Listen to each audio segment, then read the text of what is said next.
to welcome Dr. Aruna Sharma.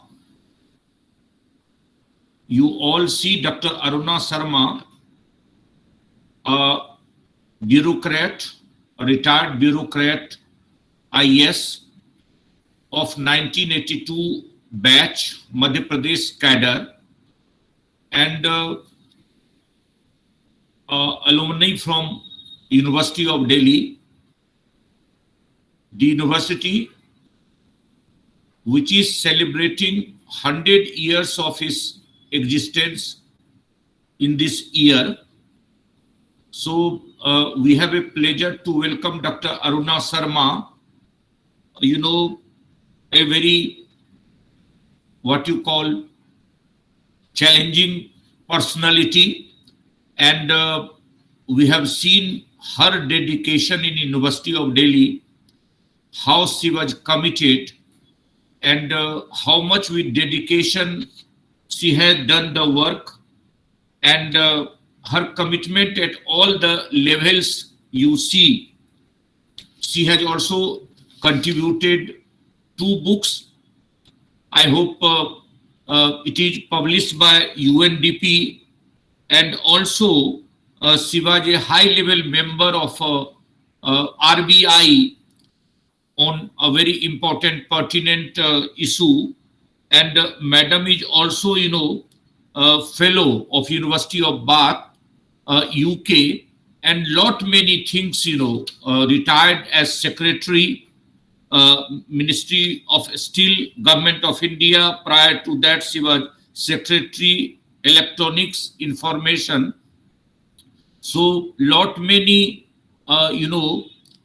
areas of her work, lot many things she has done, and it is not possible in few words to introduce Madam.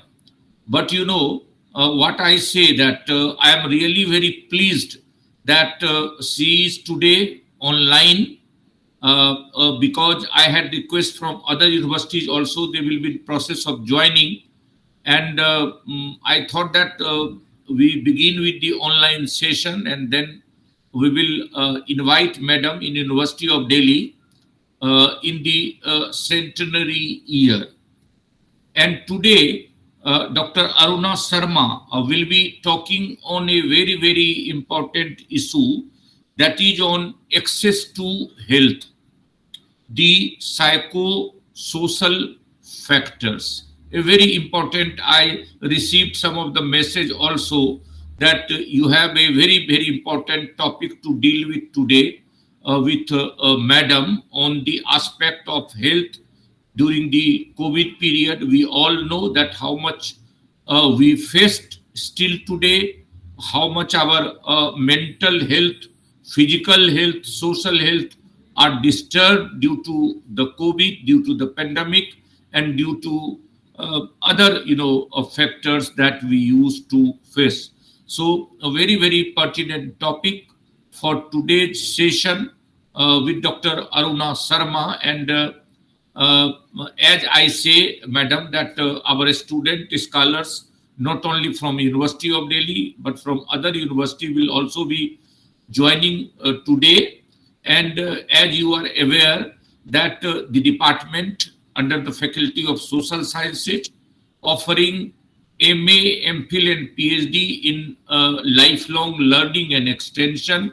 The department has a memorandum of understanding with Uzburg University, Germany, and also we have developed MOU with Hungary, Peck University, Hungary, and California University, and we are process of developing the other international linkages. So I just welcome Madam, and this is a special talk in the what you call Azadi Ke Amrit Mahotsav and the centenary year of University of Delhi. Not taking too much time, I will have the privilege to request Madam to provide her point of view on access to health, the psychosocial factor. Dr. Aruna Sharma, Madam. Thank you. Thank you so much, Professor, for kind introduction. And I congratulate the department the way it is planning out and reaching to new horizons. So I congratulate everybody associated with it. And thanks for giving me this opportunity to talk Madam, to I all of take the you. privilege to, welcome Dr. Janardhan Reddy also from Hyderabad. He had Yes, joined here. He is seen here.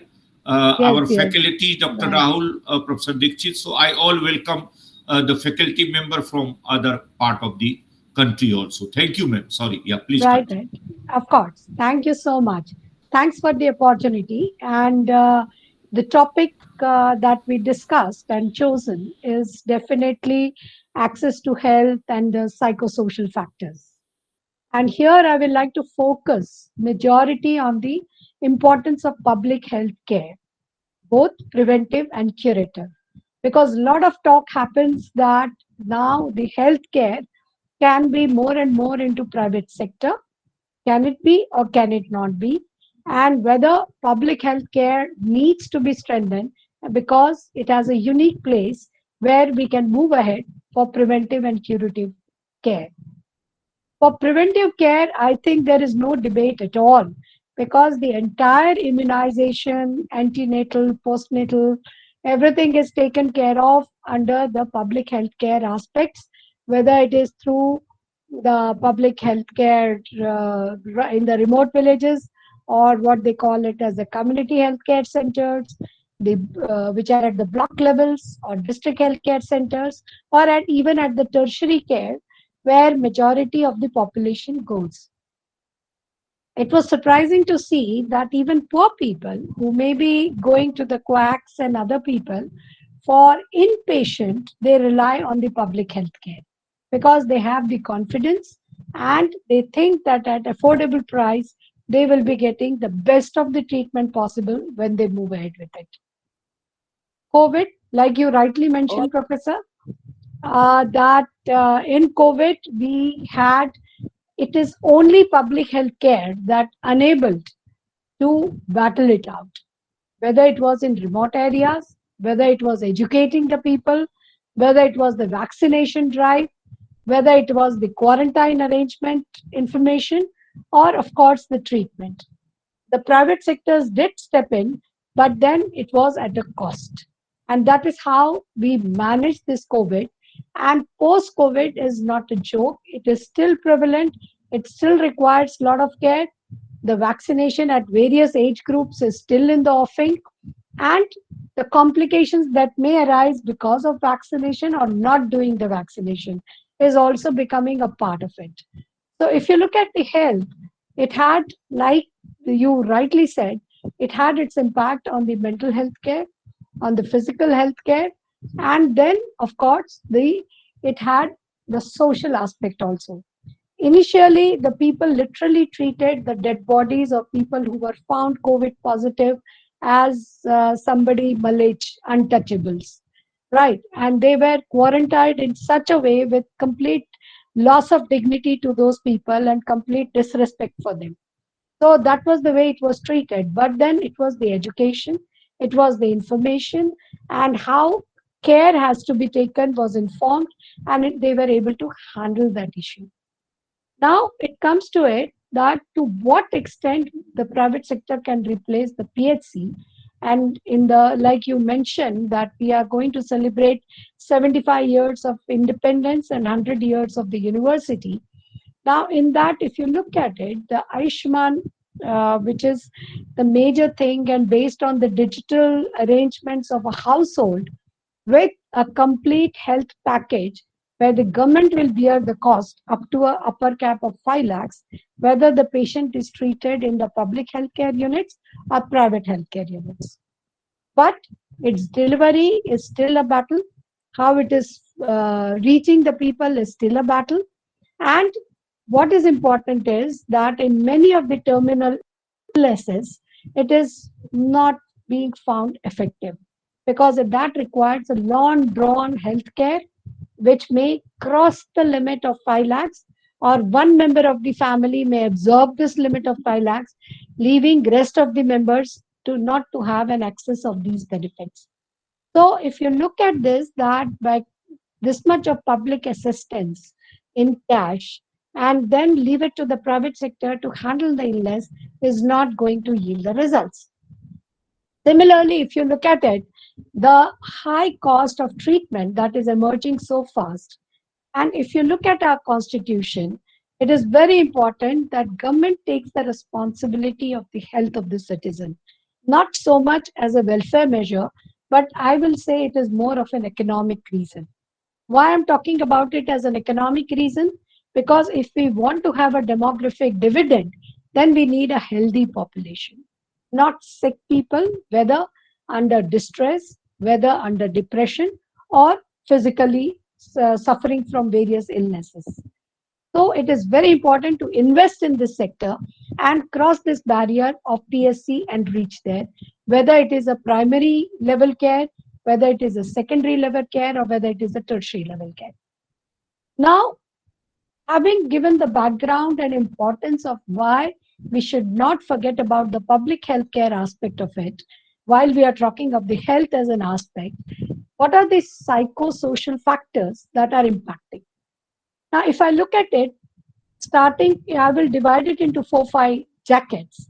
One is the psychosocial factors that is impacting the government thinking and policy making. You will find that there is still a restricted funding for the healthcare. If you look at the percentage of GDP and compare it to, I'm not talking of developed economies, I'm talking of developing economies also, we are still wanting. We feel very elated if it becomes from 2 to 3% or 3.5%, but what is expected is 6%. If we have to take care, what I said, it is an investment in the human resource. So if it's to be administered in the human resource, there is a barrier, complete barrier, thinking that health will be handled by the people themselves. They will pay for it, they will survive through it and move ahead, and that is having its impact on the policy making. The second impact on the government thinking has been there were vertical dedicated programs. You had, when you were talking on Vision 2020, which Abdul Kalam has written, and based on that, the policies were drafted in late 90s.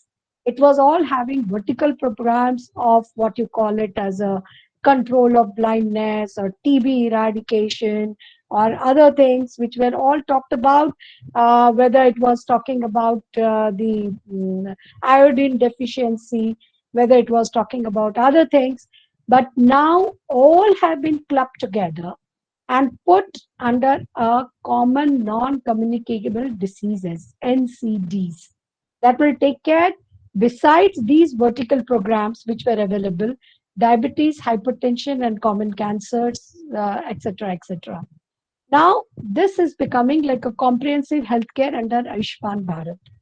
The limitation of Ayushman Bharat, I have said it, that it is a household based upper cap of treatment level in monetary terms. So, monetary terms, if the cost of healthcare is absorbed by one member of the family, it is going to create a social factor. So, if the women of the family or the elderly person of the family is falling sick, the chances are the family may not give the necessary curative care needed and cut into the limits of the Ayushman Bharat card when you are going ahead with it. So, in the sense, it is going to work on a very serious social factor of gender and very serious social factor of the age group. So you will have the youth, the brawn, who are earning age, who are earning for the family, will be getting a preference for these using this umbrella kind of a arrangement that is happening. If it is going to be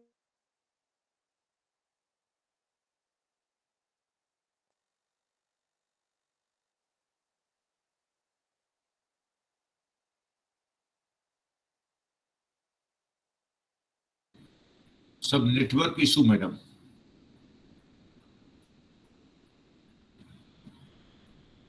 hello.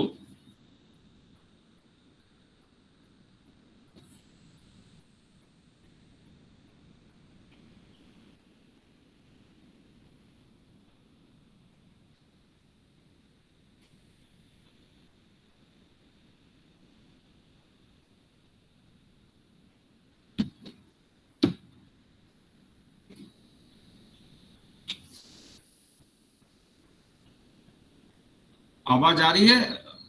आवाज हाँ आ रही है sir. Rameshwar? आवाज doctor Rahul? हाँ आवाज आ रही है sir, लेकिन मैडम को कुछ नेटवर्क की प्रॉब्लम लग रही है। अच्छा अच्छा ठीक।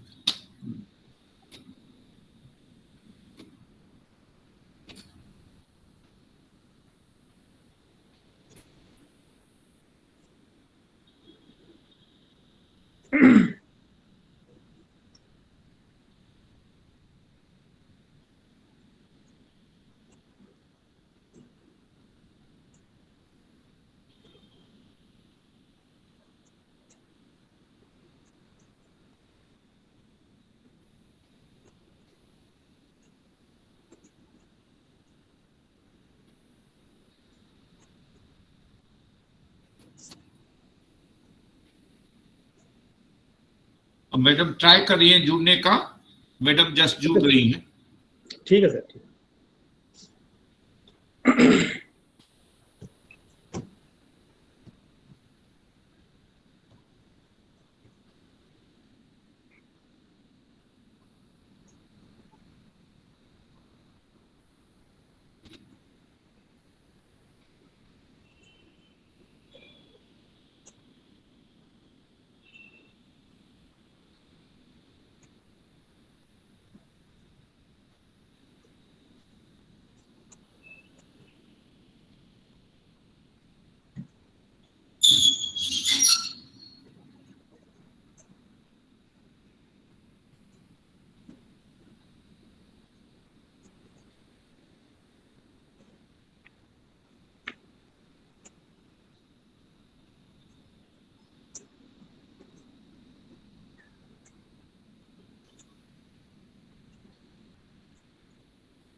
नमस्कार नमस्कार।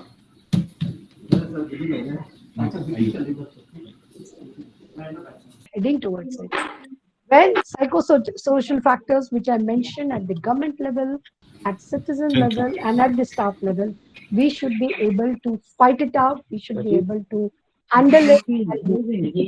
So I think I will stop at this level, and then we can have the questions, or I can elaborate. Over to you, Professor. There is a lot of noise, you know.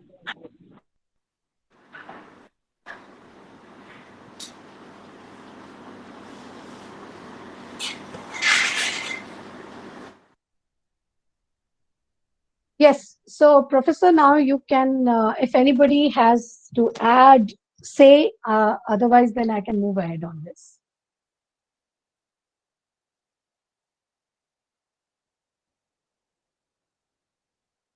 Hello madam. Right. So, any questions or any add-on? Otherwise, then I can take it further. I think you can continue, ma'am. Later on, maybe that. Okay, fine. Yeah, you So, can please continue, ma'am. right, right. So, when we are talking about it, it comes from the Article 14, where right to life is there. And it is very, very important that that cannot be conditional. Does not give this entitlement of right to life. So when we are talking of right to life, health is the most important and healthcare is the most important. So when we are talking of developed economy also, you talk of the UK pattern or Ghana pattern, who have taken the entire responsibility.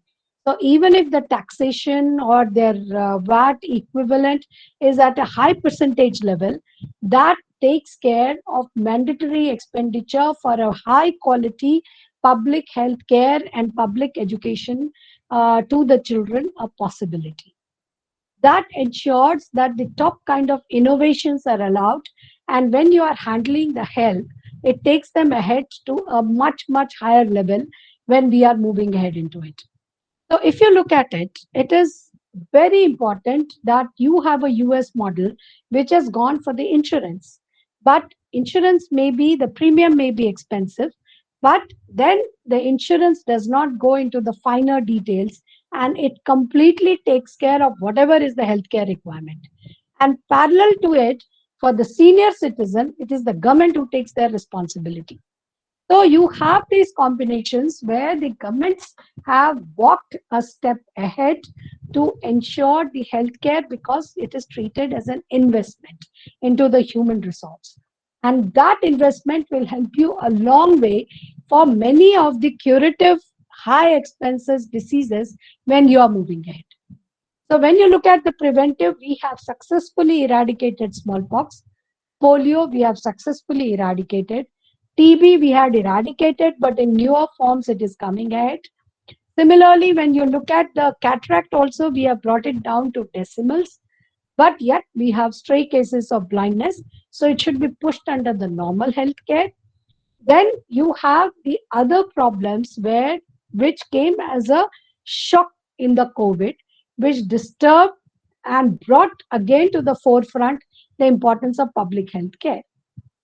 The utter failure which it happened, but then you found that it is the community, the citizens and the PHCs which stood for it. The schools were sort of transformed into a quarantine center when the migrant laborers went. And that is how they prevented a very mass scale COVID impact into the hinterlands or in the rural areas which did not have a very strong curative care mechanisms. So you don't have much of the incidences of deaths coming from the hinterland than we got in the towns and that we got in the metropolitan towns. So that again brought in the importance, and how it was handled was again the citizens and the social caring institutions which brought in the new beds, which went ahead for putting the new beds, which managed to get the new beds, which put them in place, and then in a very big way they were able to move ahead on this. So here what I'm trying to tell you is that it is equally important when we are talking about these issues that each the public health you cannot ignore. And that is where it is very important. It is not an issue of money. Definitely not an issue of money. It is an issue of what you put as a center stage. You can't have a flip-flop policies where on one hand we say, okay, we encourage private sector. On other hand, we say, okay, we are closing down private sector, this public healthcare units. On third hand, you will say, okay, we have a system where we will pay for your treatment if you are an eligible category. COVID has shown that even the middle class and higher middle class, one episode has sort of made their old savings vanish. Healthcare was expensive. Healthcare at that moment was expensive.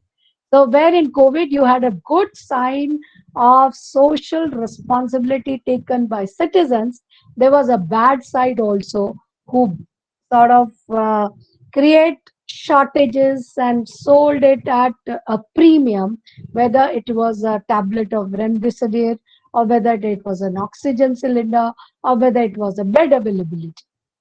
So you had the two sides of the society coming up, of their social attitude coming up, very, very blatantly clear. It reminded me in the childhood, we used to read the Phantom comics. So in Phantom comics, we used to have what you call vulture gang, who used to strike whenever disaster used to be there. So their job was to go and strike at the disasters and loot the people. So you had that psychological factor, that social factor, which came out so strongly during the COVID. And you had a welfare, good factor where people stood by each other, helped the neighborhood, helped the families who had the complete family was quarantined. So basic needs were taken care of. The society, the RWS took care of them. the village community, like I said, by creating school facilities for the quarantine, took care of them. So you had these kind of things coming up. So time has come when build up on this unity which has come up and have the regulatory measures to control this vulture attitude, which has also equally emerged strongly when we are moving ahead on this society. And what is very, very important, if you look at the triangles of it, uh, you have manpower, like I described, you have institutions in place. Even if 3 to 3.5 to 4% of the GDP we are putting, if the GDP goes up, the healthy population goes up, this 4% will take care of it. The generic medicine has brought down the cost. So with all this put together, maybe we can go a long way when we are working on this sector. Maybe it is going to help us very, very positively to create this population which will be a resource to the country than becoming a liability. And one important aspect we should not forget that this demographic dividend is only for 2 to 3 decades. We are going to have an aging population. So when we say of differently abled, this aging population is also going to add to the percentage of differently abled. Some may have a problem of hearing, some may have a problem, locomotive problems, some may have other kinds of problems, some may have mental illness. So that is going to add on to the healthcare burden when you start getting this aging population at a high percentage, because 25% of the population is going to be 60 plus by 2035 to 2040. So look at that, that 25% population you have to look after, you have to ensure that they are being treated. So how are you going to treat it when there is no strong pension scheme in the country to look after the non-earning population? When you don't have a social protection systems to look after them, it has to be public health care. And we have to remove all these barriers which are standing in the way of public health care. You cannot have a public health care or token as a tokenization. It has to be used effectively to handle the illnesses, to handle the disasters, to handle the pandemics, to handle any other known, unknown ailments that may be coming up. So if you look at this entire package, you will find that a lot of credit has gone to the doctors who really withstood the test, whether the maximum of them in the public health care, many of them from the private health sector, who really, really ensured they stood by the people and treated them. Along with that, I will also add on is equally important of the logistic arrangements. By logistic, I mean timely availability of the necessary medicines required at the time of disasters. You'll be amazed to know we were producing 10,000 million tons of oxygen, but transport took 15 days to reach. Because the steel plants, the moment the disaster struck, the steel plants who have oxygen plants started making the oxygen. So all this disaster, when you talk of disaster management, readiness or preparedness, it is again a psychological barrier that it is being treated as a formality. It does not go into the details as to whenever disaster strike, it has to have who is to do what, when, where. It is very important.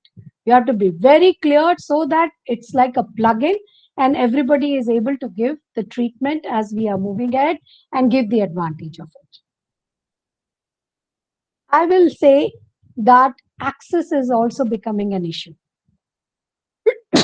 A Zazi private hospital, even though you may say that the percentage of beds will be for the poor, reaching that place itself is a barrier. The zazziness itself is a barrier. It prevents a patient to even to think about seeking a treatment there. It is again a psychological barrier. They feel this is not meant for us. This is not meant for the people who cannot pay hefty fees. This is meant for the people who are rich, who are able to manage it. So that zazziness has to be taken care of by creating separate counters for such people, where you have humane staff who knows how to handle them, who knows how to talk to them, who knows how to take care of them. And that is what is going to take them a long way.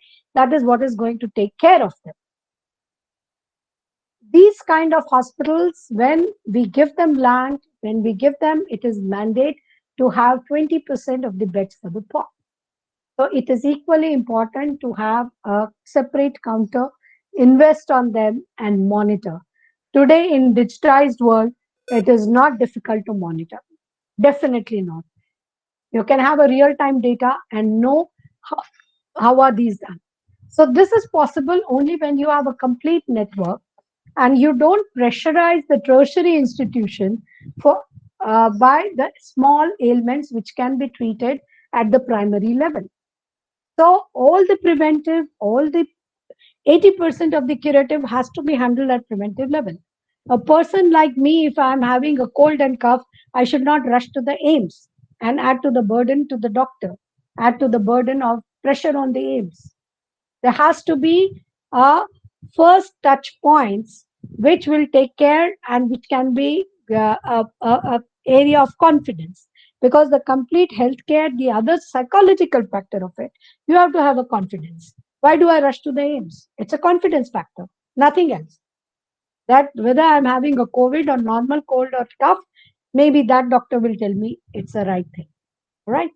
So if I have that confidence into the nearest public healthcare center, why should I rush there? There is no need. So by law, you have to prevent and have that confidence by having for a percentage of population what you call it as a clinical first touch point. And that is what is going to reduce the burden considerably at the tertiary level.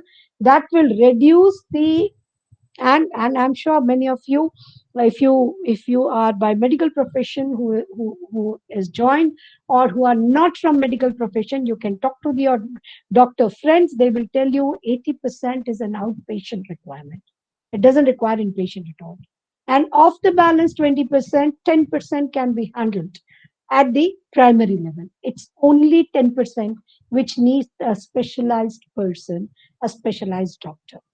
So think of the illness factor. If only 10% reaches the secondary or tertiary care, this overburdening, the over crowding or over pressure on the doctors will be considerably reduced, and it will lead to a better care, a better treatment patterns, and go ahead with it. It is equally important to support with the research factor of it. Here again, we have a serious bottleneck.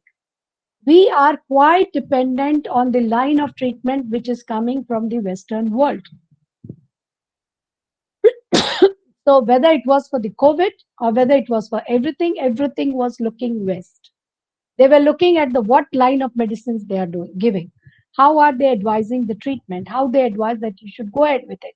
What should be the handling issues? Whether to wear a mask or not to wear a mask? What type of mask is effective? What is not effective?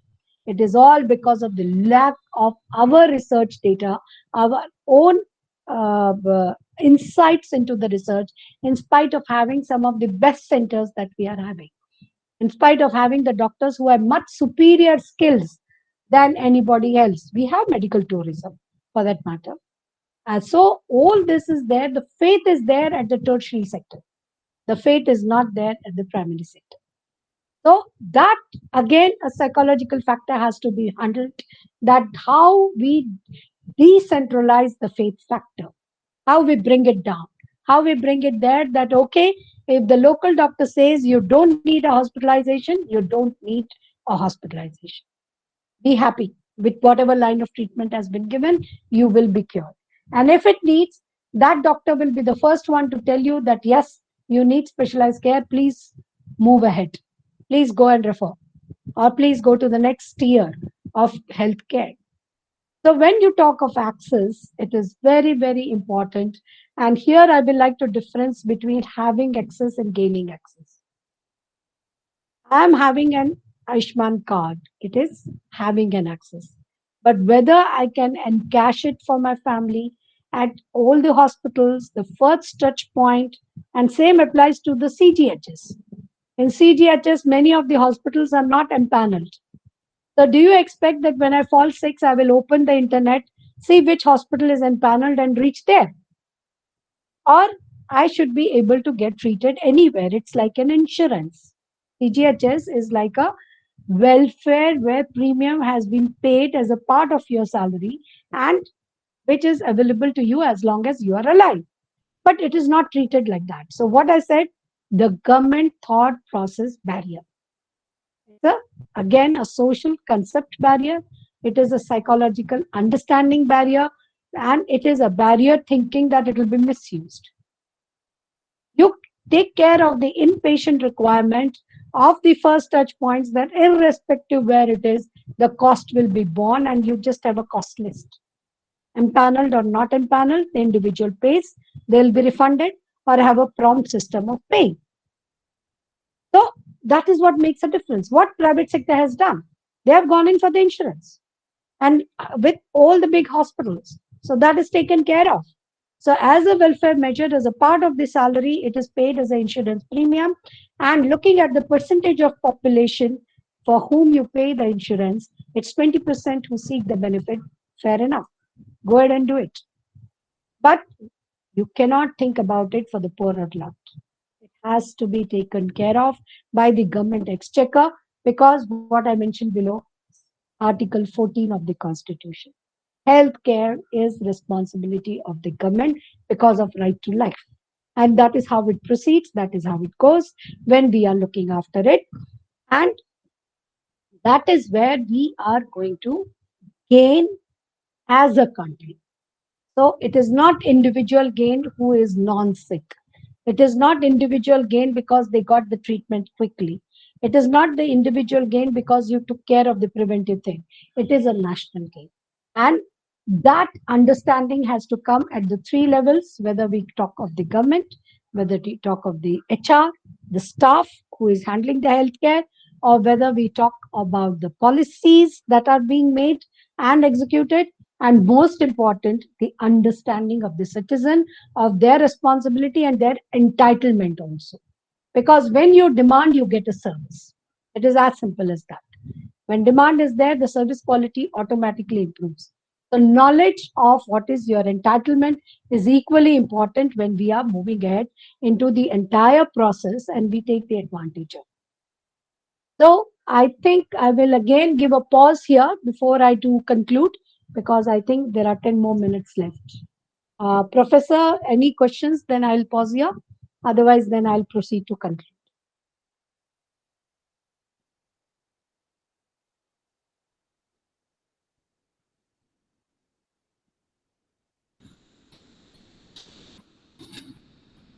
Yeah. Anybody having any question? Ritu, तुम्हारा topic है? आवाज नहीं है, mute She's कर. muted. She's muted. Ritu, unmute yourself. Good afternoon, sir. Good Good afternoon, ma'am. afternoon. Yeah. Ritu is doing PhD on, topic. Ritu, clarify. My topic is, ma'am, on elderly. I am doing my PhD on gerontology related to their depression and death anxiety among the elderly people. So I am considering the male and female both, and who are living in the house and who are living in the old age home. So I am comparing on them. So comparing both. Okay. Yeah. I think that's a very, very interesting topic which you have picked up. And here I will touch a bit on the mental health care factor because the old age home, the concept is also changing. It is not the old age home because the family is not ready to look after. Some people are voluntarily going. You will find lots of advertisement, where you have, I call it as a five-star old age homes. Yes, ma'am. Because, yeah, for the simple reason that people, now that the children for job seeking are abroad or in different towns and places, and people, because of their comfort zones, don't want to leave their place wherever they are living. they want to shift from managing the hassles of the household to these kind of homes where they get comfort and a health care and a Yes. community. So right, so they are ready to spend the money and do it. And other lot is with the social care where they can't afford to pay the money, but because of whatever family reasons or the lack of uh, uh, I mean, rudeness of the family, I will say, that they are being pushed into these old age homes. So both the factors are equally important. So you have Yes. the willing entries to these old age homes, and you have this which is because of the reasons. And both have a different kind of psychological problems if you look at it. Right? It's Of course, entirely of course. different And genre.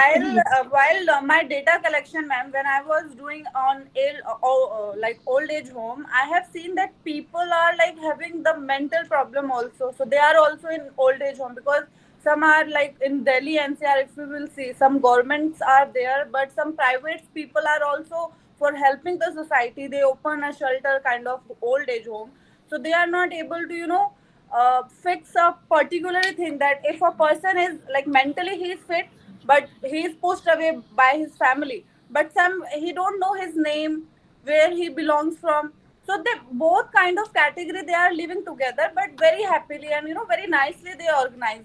So this is also like I have seen very it's very different experience for me also while data collection. Yeah, yeah. So if you get the people who are managing this old age home very well, right, the neatness, the cleanness, the hygiene, not, and what is important and what is, I always give example of Gurudwara.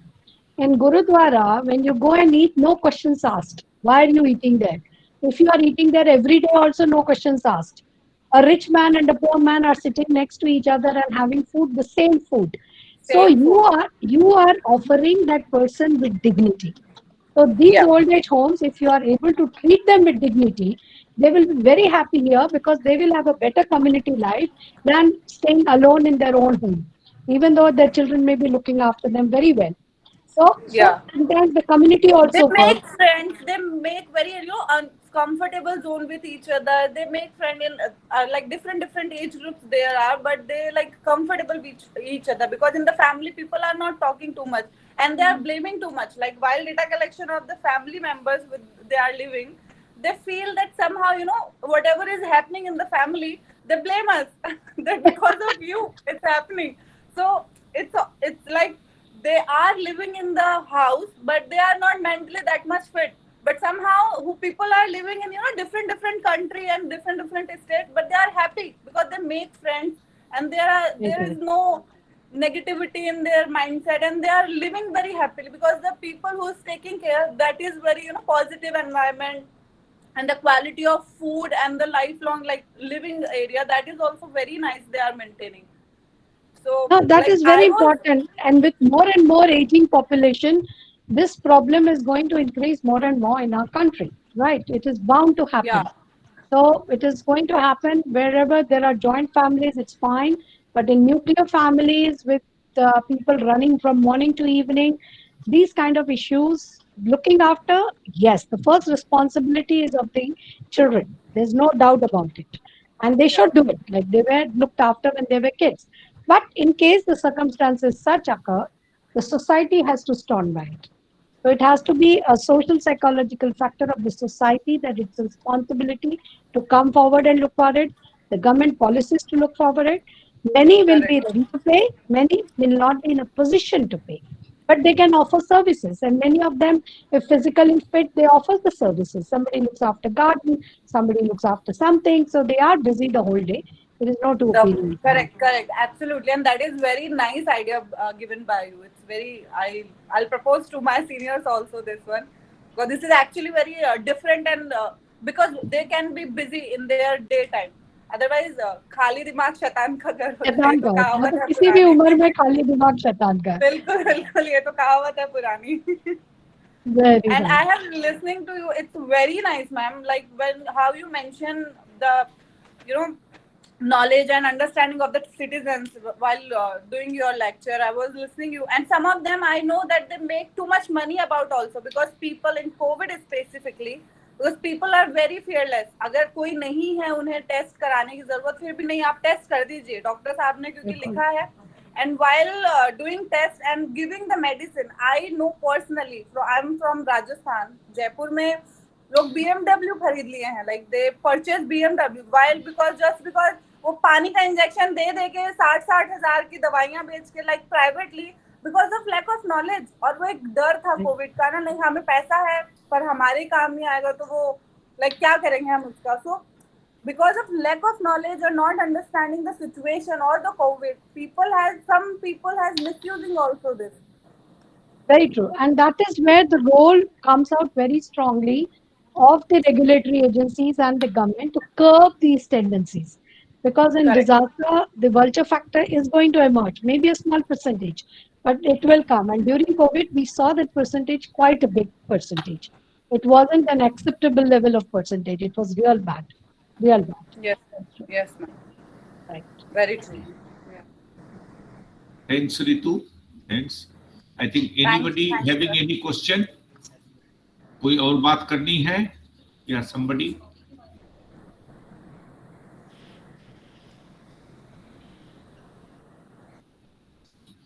Ritu is doing PhD. I think Professor N.K. Chadha is guiding her. In fact, Okay. I am her supervisor, but we are getting the support of Professor N.K. Chadha, and he is doing the things. Wonderful, So wonderful. since now Ritu has started collecting data, so that's a Right. good thing. Yeah. I think anybody having any issue?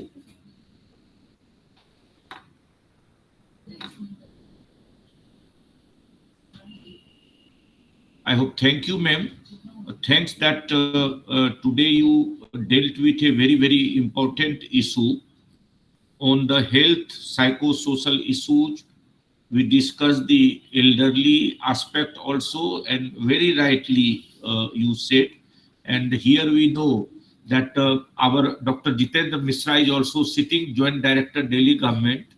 He is listening offline. You have seen Right, that. right. So what we see that in the case of the third gender, they did not keep old age home or anything. They have a very good name, that is Garima Gri. Hmm. The case of the home of the transgender, Transgender it is people. Garima Very Gri. nice, very nice. So always people say that change the name of old age home. Do not call it a old age home, because you rightly say that some of them are just enjoying the 5-star hotel by choice itself. I remember Professor T.K.V. Subramanian was talking about the experiences in Tamil Nadu. I Very think right. Chennai had certain apartment. Correct. He was sharing the names also. I am just forgetting that they have a specific for the elderly persons. Maybe the other towns have also come up like this, you know.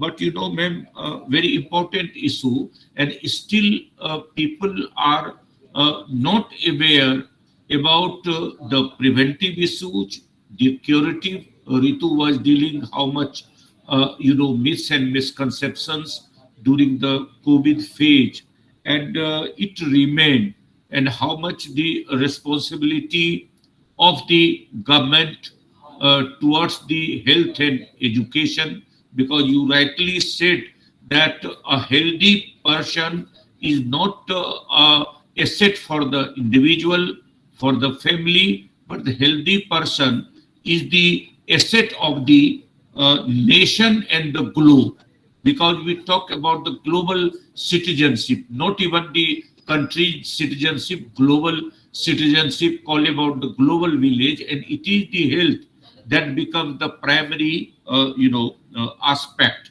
And health and education certainly remains the primary objective of the government, of the nation, of the state, and its investment, the 6% you say, whatever, maybe, and you have given the model of UK and Ghana also, and the insurance model of the what you call USA also. So such models are there, but naturally we primarily a developing country, a poor country, the health or education should remain, always remain a kind of a primary responsibility of the government, and which makes the nation, perfect. And when we are talking that we are very fastly entering the 100 years of our independence, and we are talking that in 2047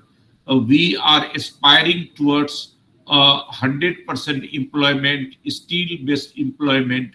It could be possible only when we are literate on the health issues, on the preventive health issues, on the curative health issues at all the levels, urban, rural, slums, whenever the people, organized, unorganized sector. And it is a very, very marathon task. It's not a very easy task for the country like us, but we hope that we will certainly able to achieve this thing in course of time. And we as the educational institution, madam, we have also the responsibility as institutional social responsibility. So we as a student, as a teacher, as a researchers have to play the primary responsibility, especially towards the unorganized sectors, towards the passive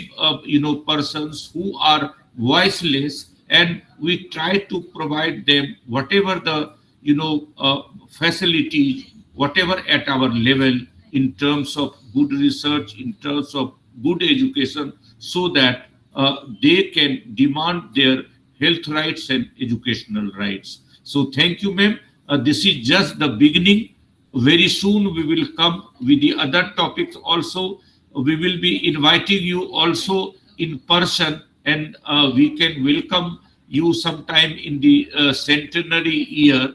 So I call it a centenary year beginning lecture series by not less than Dr. Aruna Sharma. So thank you, ma'am. Thanks a lot for your Thank you. giving the Thank you. very valuable time, ma'am. Have a Thank nice you. day. Thank you. Pleasure is all mine. Thank you. Thank you, Bye ma'am. bye. Thanks. Bye. Bye.